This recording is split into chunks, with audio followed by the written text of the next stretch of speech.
Welcome back to Ozarks Tonight. Well, we have a very special guest here in the studio with us today that we would like to introduce you to. This is Kristen Gossett, and she started Extra Care Hair Company, and you guys have something called a sensory-friendly haircut that we want to talk to you about today. First of all, what is a sensory-friendly haircut?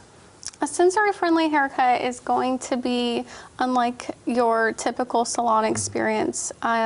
It's in a quiet environment. I'm going to try to eliminate anything that's going to be overwhelming visually. There's going to be less noise. You're not going to hear other people's tools or other stylists or other guests talking. I use a lot of quiet tools. I went on the hunt for quiet tools when I decided to open, and I've been told I have really quiet clippers, so that's pretty awesome. I usually give my guests time to warm up before we get started. They can come in beforehand even and just see what it's going to be like. I usually try to get them to get into my chair and comb their hair. A sensory-friendly haircut is not going to you're not just going to jump into it and start cutting and come from behind them with tools and just do, your typical cutting. Like, I usually go really slow and see what each client can take, what they don't like. Sometimes we take breaks. So it's not your typical experience. Absolutely. And when we talk about someone that might have sensory issues, what type of individuals are you dealing with here usually? Most of the time they don't even want to be touched. So just the thought of having their hair messed with is a big deal for them. Sure. And some of these people, individuals might have autism, for example, and so when did you said before you weren't 100% sure when you came up with the idea, but when did you see a need for a sensory-friendly haircut option for folks here in Springfield? Until I really started doing some research and trying to educate myself on it, I didn't really know that some of my clients were probably on the spectrum.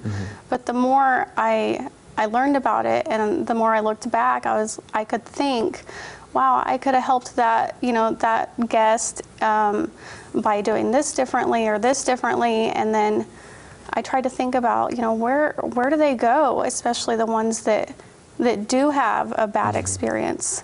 And there's no other option around here where they can go for the quiet environment. So I just really started to think about what I could do to change it. Absolutely. And since you started opening up shop in April, I would assume you've had repeat clients at this point. I have had very many, and usually the whole family starts to come to me, so I love that.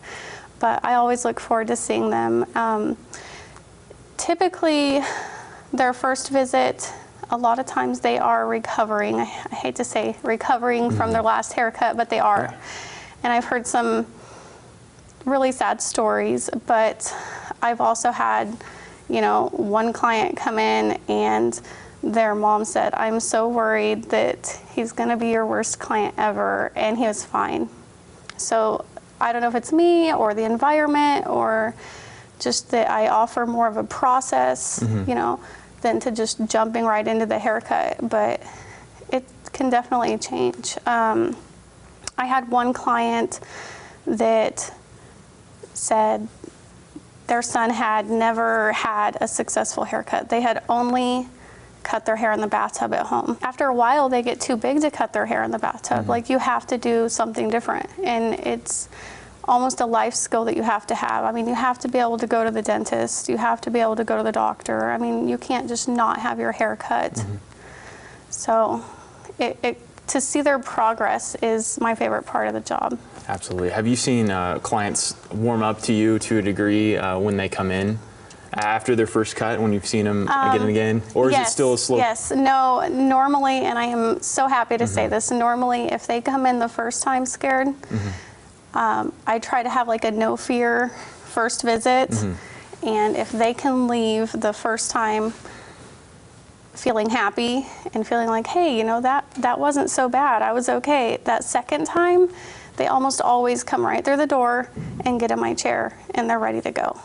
That's excellent, especially when they've been coming from experiences before that have been really bad. To see them warm up, it's got to make you feel good.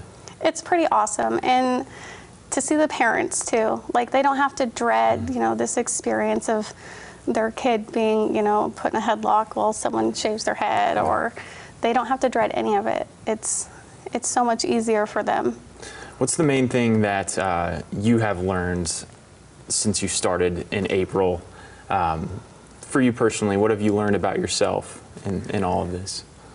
I think I've learned a lot, probably more than I realized. But I also have realized how important it is to teach your children to be kind and to be understanding of other people's differences, and that it's okay to be different, and you don't have to understand everything. You just need to be kind. Kristen, I want to thank you for coming in today. Very eye-opening, thank for you sure. for having me. Absolutely. We'll be back with more Ozarks Tonight right after this.